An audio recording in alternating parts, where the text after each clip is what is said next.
자, 그리고 이제 이 지도를 보면은 역사가 보이고 현재 상태가 보입니다. 불빛이 이렇게 쭉 들어와 있는 데가 사람이 몰려 사는 데예요. 나머지는 다 사람이 더 없는 거예요. 이게 위성에서 찍은 사진이거든요. 인류 역사에 빙하기 이후, 그 전에도 마찬가지인데 빙하기 이후 인류 역사에 전쟁은 다 여기서 일어났어요. 이 안에 범위를 벗어나지 않는다. 이게. 최초로 전쟁이 일어났던 곳이 이 지역이거든요. 이 지역은 인류가 한 1000명이 아프리카를 벗어나서 여기 싸워서 정착한 데가 여기하고 이쪽이에요. 여기에서부터 한 4만 년 전에 네안데르탈인하고 처음으로 접속해서 싸움을 일으킨 곳이 이곳이에요. 여기 그래서 네안데르탈인하고 우리가 피를 2%를 가지고 있다라는 거 아니에요, 유전자를. 그래서 이 사람들이 퍼져나가는데 이 퍼져나가는 길도 여기고 여기 정착해서 사는데, 그런데 여기에서 왜 싸우냐 이거죠. 지금도 여기서 싸우고 있고 여기서 싸우고 있고, 여기는 싸우려 말랑 곧 터질 것 같고, 여기도 마찬가지잖아요. 대치 중에 있는 거잖아요. 여기 조금만데 여기는 왜 싸우느냐? 왜 싸울까요? 싸움은 왜 일어날까요? 여러분이 평소에 싸울 때, 인간관계를 할 때, 싸울 때 왜 싸우십니까? 뭔가 이득이 있어야 싸우는 거지, 이득이. 내가 이득이 없으면, 아니면 내 거를 뺏기지 않으려고 싸우든지. 그렇잖아요. 근데 지금 큰 그림을 그려놓은 데가 공통점이 뭘까요? 크게 이렇게 쳐진 데가. 이게 최근에 다시 제가 이거 그린 생각을 그려놓은 건데, 각 나라가 전체 쓸 수 있는 돈이 있어요. 결국 뭘 얻으려고 하는 건 돈을 버는 거지. 전 경제적 관점으로 들어요. 돈이 있는데 각 나라에서 기본 나라 살림하는 거, 이게 돈이라는 게 각 나라가 쓸 수 있는 돈이 뭐죠? 전문 용어로 GDP라는 거죠. GDP. 그러니까 그 나라에서 동네에서 다 생산하는 돈이, 그게 벌어들인 돈, 하여튼 쓸 수 있는 총 돈일 거 아니에요. 물론 그걸 하기 위해서 돈 지불한 것도 있지만, 그리고 나서 각 나라 살림하기 위해서 쓴 돈이 있잖아요. 그 남은 돈 갖고 어디 있어요? 에너지. 그 에너지가 중요하다는 걸 굉장히 저도 많이 느꼈어요. 옛날에는 맨날 이 상업교육, 기업체에 가서 기업의 재무제표가 어떻고 이런 것만 봤는데, 지금 이렇게 세상을 같은 그 시각으로 보니까, 야, 내가 몰랐던 그 에너지가, 이거는 조족지열 조금이야. 거의 교역되는 양이 조금이에요. 얼마 안 돼요. 에너지가 전체 세계의 부에서 차지하는 비중이 어마무지하더라 이거죠. 두 번째가 뭐냐면 군사, 무기. 평상시에는 그거를 생각을 안 하는데 그 돈에 거래되는 규모가 상상을 초월할 수가 없어요. 우크라이나에, 여러분 우크라이나 뭐 다 관심이 있으니까 거기에 돈이, 미국이나 유럽이 얼마를 쏟아부었을까요? 한번 돈으로 생각을 해보신 적 있어요? 얼마를 쏟아부었을까요? 여러분 상상 한번 해보세요. 아니, 굉장히 많이는 아는데 그 규모가 얼마를 쏟아부었을까요? 제가 자료를 보니까 460조 원을 쏟아부었어요. 그러면은 우리나라 1년 예산이 한 600 몇 조 되죠. 그러니까 뭐 한 70, 80%가 그 전쟁 때, 그러니까 우크라이나 쓴 돈 말고 미국하고 유럽이 원조로 그 비용으로 준 게 460조. 우리나라는 거기다 얼마 줬을까요? 여러분, 우리나라 국민이니까 최소한 얼마 줬는지를 알아야 되잖아요. 얼마 줬을까요? 내가 아침에 보고 왔거든요, 그 숫자를. 1조 1000억 원 가까이. 상상이 되세요? 여러분 그거 아셨어요? 국민 아무도 모르잖아요. 국회의원을 알아요? 그러니까 보는 게 그거를 봤다고 하면은 누군가가 꼬집었어야 돼요. 지난달에 사실은 봤거든요. 독일의 이제 키일 연구소라고 우크라이나 트래커 해가지고 거기에 모든 얼마 주기로 약속했는데 얼마를 줬다를 트래킹한 게 있어요. 10월 30일자까지 트래킹을 해놨더라고요. 그 자료를 아침에 잠깐 봤는데 그게 1조 1000억 원 정도 돼요. 어마무시하게 우리나라도 준 거예요, 사실은. 그 다음에 중요한 게 식량이다, 이 식량. 이 식량 때문에 먹고 사는 문제가 있으니까 남의 거 내가 못 먹으면, 옛날 유목민이 그런 거 아니에요? 못 먹으니까 기후가 안 좋을 때는 남의 거 뺏어서 정착하는데 가는 데잖아요. 그게 다 어디냐면은 여기에요. 네 번째가 교육이잖아요, 교육. 교육이 일어나는 통로가 다 여기에요. 그러니까 지금 현재 보시면은 아까 에너지가 있는 곳이 다 이거예요. 여기고 여기에요. 여기는 없지만은 여기 이 큰 요 조그만 데도 다 에너지가 제일 커요. 이거를 누가 기득권을 가지고 차지할 거냐가 사실은 표면적인 이유하고 다른 내면에 들어 있는 거다 이거죠. 자, 460조가 여기서만 460조고 지네가 쓴 거에 있으니까 500조 가까이가 써야졌잖아요. 여기에 500조 갖다 부으려고 그러면 500조를 어디서 사와야 되잖아요. 있는 걸 주더라도 어디 채워야 되잖아요. 그 500조가 산업이 만들어진 거예요. 500조 산업이. 자, 여기는 알다시피 여기도 에너지 누가 차지하느냐 헤게모니 있잖아요. 이것 때문에 2차 세계대전 이후 내내 여기는 싸우는 거 아니에요. 그죠? 여기도 이면에는 지정학적인 것도 있지만은 에너지가 무지하게 많아요. 엄청나게 많아요. 이 카스피의 분지라고 석유 분지가 이렇게 있어요. 여기. 그래서 첫 번째 에너지 문제 제가 바라보는 관점은 그래서 다 그걸로 보는 거예요. 에너지 문제가 있고 두 번째는 여기서 싸워줘야지 산업이 발전한다. 그러니까 모든 전쟁은 여기서 일어났어요. 그러니까 인류가 최초의 사냥꾼들하고 농민이 만나서 유목을 시작하는 데가 어디냐면 지금으로부터 한 4,000년 전에 드네프르 강 있잖아요. 소를 아나톨리아 반도에서 끌고 온 농부들이 일로 가서 여기에다가 소를 키우는 거를 가르쳐줘요. 그전에는 소를 키우지 않았어요. 왜 그러냐면 거기는 소뼈가 안 나왔어요. 그 유물을 파보면 다 말뼈만 나왔어요. 말을 식용으로 썼어요. 그 다음에 오록스라고 그래가지고 지금 멸종한 소의 조상들 뼈들만 나왔어요. 그게 3,000년 전에 보니까 이제 소를 길들인 뼈, 양은 한 2,500년 이후에 나와요. 양이 없었어요, 거기에는. 그거를 보고 싸운 데가 바로 우크라이나의 이쪽이에요. 우크라이나 딱 드네프르 강 거기가 드네프르 문화가 형성이 됐거든요. 그래서 또 하나는 재밌는 게 뭐냐면은 노예가 영어로 뭐죠? 슬레이브죠. 슬레이브의 발상지가 여기입니다. 여기. 그 게르만족이 여기서 있다가 일로 넘어와서 얘네들을 데리고 비잔틴 가서 팔아먹는 걸 해요. 그래서 노예라는 말이 그 슬라브족을 끌고 와서 비잔틴 제국 가서 팔아먹었기 때문에 슬레이브라는 용어가 나왔어요. 식량 전쟁이 여기가 치열해요. 여기도 다 여기는 먹을 게 없고 여기는 먹을 게 풍부하거든요. 근데 과거에는 여기가 먹을 게가 없었어요. 과거에는 여기 숲이 더 밑으로 내려와 있었기 때문에 기후 때문에 먹을 게 없었고 과거는 뭐 한 2만 년 전, 만 년 전, 15,000년 전까지만 해도 저기는 얼음으로 덮여져 있었기 때문에 그렇다 이거. 그러니까 터가 그만큼 중요하다 이거. 터가 이 터는 전쟁이 일어날 수밖에 없어요. 두 번째는 변경이라고 해요. 프론티어. 이게 접경에 항상 다른 세력이 만나는 지역이 여기다 이거죠. 그러니까 지정학적으로, 지리적으로 저기는 싸움이 있을 수밖에 없는 것이에요. 인류의 모든 유전자는 어디서 분포화됐냐? 이란 요국은 있죠. 이쪽에 모여 살다가 분포화된 거예요. 대부분 유전자들이. 남성 유전자를 보면은. 그러니까 집합소기 때문에 여기가 유전자가 다양하죠. 그래서 이런 관점에 시작을 하는데 최근에 들어와서 1차 세계대전 이후에는 이걸 누가 주도했습니까? 미국하고 유럽이 주도를 했죠. 근데 지금은 그 주도를 못하고 있죠. 중국이 도전을 하고 러시아가 망해가던 러시아가 다시 살아났고 이란이 힘을 쓰려고 그러니까 어떤 생각을 하겠어요? 여러분이 저기에 리더라고 하면은 이제 저대로 가다 하면 다 뺏겨. 그 진영을 끌고 가는 사람들이라고 그러면 어떤 생각을 하시겠습니까? 판을 다시 짜자, 판을. 새 판짜기를 해야 되겠다는 생각을 하는 게 지금 현재 국제 정세가 아닌가 저는 그렇게 해석합니다. 새 판을 짜지 않으면은 우리 잘해보자 얘기가 가면 안 되겠다. 그런 상태까지 몰려버렸다 이거죠. 모든 면에서. 군사, 경제, 정치 모든 면에서 그 판국까지 가지 않았느냐. 주도권을 다시 놓지 말아야 된다. 이게 뭐냐면은 이게 실제 미군 기지가 있는 좌표입니다. 요게 아까 제 그림하고 똑같죠? 군대가 있다라는 건 뭐예요? 싸우겠다는 얘기잖아요. 여차하면 싸우겠다는 거예요. 어떤 상황이 벌어질지 모르니까.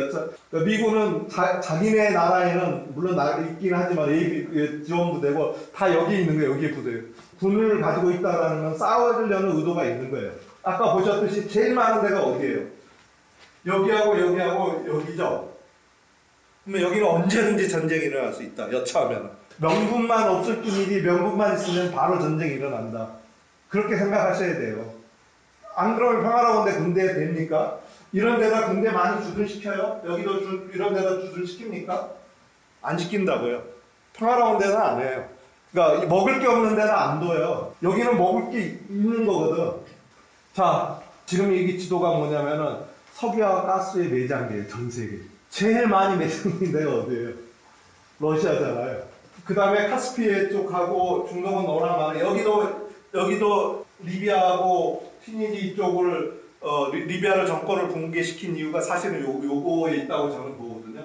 여기 보면은 갖고 싶어하는 거가 있고 뭐가 있어요? 맞고 싶은 게 있어요. 얘가 힘이 세질 것 같아. 이거 팔아먹고 힘이 세질 것 같으면은 전략가 입장에서 보면 제가 어떻게 해라도 저거 팔아갖고 힘을 못 쓰게 해야 될 텐데 할 거 아니에요. 언제부터 그 행위를 했을까요? 레이건 대통령 때 처음으로 그 저쪽 파이프라인이 그 노르스트림 1이 만들어지거든요. 레이건 대통령 때 만들 때 레이건 대통령이 강력히 반대하면서 니네가 파이프라인을 건설할 수는 있지만 우리의 기술로는 할 수 없다. 그래서 절대 그걸 막으려고 그러는데 누가 있냐면 메켈 총리나 노르스트림 회장, 우리 한국 사람 여자하고 결혼한 분 있죠.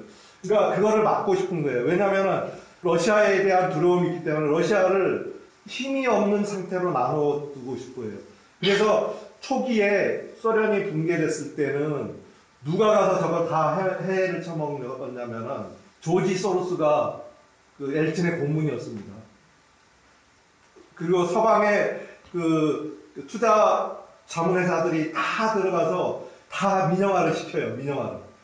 그걸 다 민영화를 시키는데 이제 그 자문을 누가 해주냐면 서방의 투자회사들이 해요. 그때 민영화 시키면서 바우처 우리도 했죠. 국민주. 한전민주. 그거 혹시 여러분 그거 기억나시는지 모르겠는데 그런 아시는 세대에 국민주 발행해갖고 다 민영화 시켰잖아요. 그거를. 옛날 국민은행도 그렇고 한전도 그렇고 뭐 산업은행도 그렇고 뭐 국민주 발행 많이 했었거든요. 그 민영화에는 부정부패가 따릅니다. 그때 나온 그 사람들이 누구냐면은 올리가르히라고 해서 과도 정치인이에요. 그때 그 당시에 국민제 할 때 국민주가 뭔 줄 아셨어요? 줄 서서 뭐 사긴 했지만 조금 배당해 주잖아요. 그걸 뭉태기로 사간 세력이 있었다 이거. 그걸 알고 서방 자본하고 결탁한 과도 정치인들이에요. 그게 올리가르인데 그 당시에 푸틴이 정보부장 하다가 엘친 말기에 뭐 했냐 부통령을 했거든요. 그러면서 그걸 다 지켜다 봤어요. 이게 내가 가만 안 놔둔다 이랬는데. 그래서 누구 뭐 독살 얘기 나오고 하는 얘기가 걔네들을 아작을 내버렸어요. 그래서 다시 다 국유화를 시켜버렸어요. 그러니까 그 당시에 소련의 백성들은 국민들은 거의 굶주림에 물가가 1994년도에 물가가 얼마나 올랐을 것 같아요. 상상을 한번 해보세요. 물가가 얼마나 올랐을까요? 2300%가 올랐습니다. 2300%. 근데 뭐 사람이 생활할 수가 있었겠냐 이게. 그 다음에 우크라이나는 물가가 얼마나 올랐을 것 같아요? 물가가 10,000% 올랐습니다. 그걸 누가 해본 건데 우크라이나가 부패가 제일 심한데 나중에 얘기하겠지만 물가가 10,000%가 올랐어요. 그러니까 그런 상태로 다 망가뜨린 게 엘친 대통령 기억하시죠? 엘친이 누구하고 한 방인 줄 아세요? 엘친이 술 먹고 노래하고 좋아하는 사람. 엘친도 일본 가서 술 먹고 노래하고 그랬었잖아요. 그 나라 완전히 거덜내버렸어요. 엘친. 소련을 거덜내버렸어요. 그러니까 푸틴이 지금 지지도가 내부에서 80% 90% 넘는 거는 그 경험을 해봤거든 사람은. 그게 어떤 우리한테 영향을 주는지를 물가가 2,300%라고 해보세요. 상상할 수가 없어요. 밥을 먹을 수가 없어요. 그런 상태로 몰고 간 거를 푸틴이 바로 강제로 욕 먹어가면서 그걸 다 뺏어서 국유화한 게 지금 가스프롬하고 무슨 로즈넷입니다. 로즈넷은 국유화했고 로즈넷이 가스프롬을 만들었고 그리고 나서 어떻게 했냐면은 이 중동과 인도와 아프리카의 가스 시장을 장악을 해요. 어떻게 하냐면은 카르텔을 만들면 안 되니까 푸틴이 똑똑한 사람이에요. 뭐냐면 지분 투자를 합니다. 지분 투자. 그래서 인도에 있는 주유소가 한 6천 개를 누가 가지고 있냐면 러시아가 가지고 있어요. 가스프롬이 가지고 있어요. 지분을. 대주주예요. 아프리카에 있는 거를 대주주예요. 그러니까 민주주의 국가에서 그거 어떻게 할 수가 없잖아요. 그러니까 인도가 러시아에 목맬 수밖에 없는 게 그런 거예요. 인도의 주유소 6천 개가 가스프롬이 대주주라 이거죠. 그런 식으로 전 세계 한 200개 이상의 회사들의 지분을 확보하기 시작하는 게 이제 푸틴이 그 짓을 하는 거거든요. 그러면서 카스피에 뭐 저기서 조지아 전쟁을 하잖아요. 뭐 딴 데로는데 조지아가 러시아에 최악질 석기장을 배출한대요. 조지아가 누가 나왔습니까? 조지아가? 네? 스탈린이 조지아 출신이에요. 조지아 출신. 그 다음에 여러분은 한 번쯤은 이름을 들어보셨을 거예요. 여러분 연세에 되시면 방송에서 세바르나제, 소련의 세바르나제 외무부 장관. 그게 조지아 출신이에요. 나중에 조지아 대통령도 했죠. 그러니까 거기에 그러니까 조지아를 서방은 흔들어야 되고 러시아는 넘어가면 안 되는데 러시아. 거기는 또 자원이 많아요. 여러 가지 이유들이 인종도 다양하고. 하여튼 이거를 가지고 있어야 돼요. 근데 우크라이나 전쟁만 볼 게 아니라 살아남아야 되잖아요. 미국의 입장에서는 정권을 교체하고 싶고 그 다음에 러시아를 붕괴시키고 싶고 고립시키고 싶고 약화시키고 싶고 러시아 입장에서는 생존해야 되고 번영해야 되고 살아남아야 되잖아요. 그러니까 우크라이나 전쟁은 그 사이에 있는 거예요. 그 두 전략을 큰 흐름을 먼저 봐야 된다는 거죠. 그래서 미국의 전략은 러시아 군사적인 측면에서는 힘을 빼고 그 다음에 정치적인 측면에서는 고립시키고 경제적인 측면에서는 망가뜨리고 심리적인 측면에서 악마화하고 그래서 목숨 나라를 만들어야지 그러기 위해서 460조 투자하는 거예요. 그래서 경제 제재, 러시아산 오일가스, 러시아산 수출 금지, 러시아로 수출하지 마라 하는 게 이거고 그 다음에 악마하는 거는 이스라엘하고 팔레스타인 이중잣대를 가지고 하죠. 그 다음에 텔레그램 제재한다든지 RT를 제재한다든지 올바른 소리 하는 CIA 요원을 압수수색한다든지 유튜브 검열을 엄청 강화. 여러분은 유튜브를 안 만드시니까 모르지만 저는 영어 유튜브를 최근에 만들었거든요. 영어 유튜브를 만들어서 이런 국제정세 같은 걸 얘기를 영어로 해가지고 유튜브를 만들었는데 4개 올라갔는데 유튜브에서 통지도 없이 계정을 삭제해버렸어요. 그리고 과거에 이스라엘 관련된 거를 영상을 올리잖아요. 강제 삭제. 4개 당했어요. 별다른 내용이 아니에요. 그냥 이런 개념적인 도용 가지고 데이터 분석한 걸 보여주는 거예요. 지극히 논리적인 거를 보여주는데도 그러니까 그게 뭐냐면 자기 생각대로 오도록 하는 거를 학습을 이렇게 시킨 거예요, 사람들. 그 작업이 굉장히 많이 일어나고 있다. 그리고 피가 달라요. 이 두 지역은 피가 다르다. 지배적인 DNA가 이쪽은 북의 유전자가 RNA라는 가 지배적이에요. 물론 RNB도 섞여져 있긴 한데 RNA고 서유럽 쪽은 RNB예요. RNB라는 거는 이제 유전자 중에 하플로그룹이라고 그러는데 비슷한 유전자끼리 조상이 같은 유전자끼리 묶어놓은 거예요. RNB하고 RNA가 다르기 때문에 이건 항상 싸울 수밖에 없어요. 슬라브족이 RNA 유전자를 많이 가지고 있어요. 서유럽은 RNB, 미국은 거의 다 RNB가 가지고 있어요. RNB는 잔인해요. 제노사이드를 많이 했어요. 인종학살을. 아프리카 가서 영국 애들이 가갖고 완전히 아장내라고 그랬잖아요. 그리고 RNB가 미국으로 건너가서 뭘 했습니까? 인디안들 아장내 났어요. 몇십만 명 되는 거 몇만 명밖에 지금 없어요. 아예 종족을 말살시켜요. 가는 데마다 그랬어요. 그러니까 영국이 가는 데마다 거의 RNB가 영국이 왔거든요. 가는 데마다 인종을 말하고 아프리카에서도 엄청나게 밑에서 죽였죠. 그러니까 인종이 달라요. RNA는 슬라브족 중심으로 만들어진 거고 핀란드는 좀 이것도 재밌는 얘기인데 핀란드는 달라요. 핀란드는 어디하고 가깝냐면 고조선 유전자하고 가까워요. 유전적으로 보면.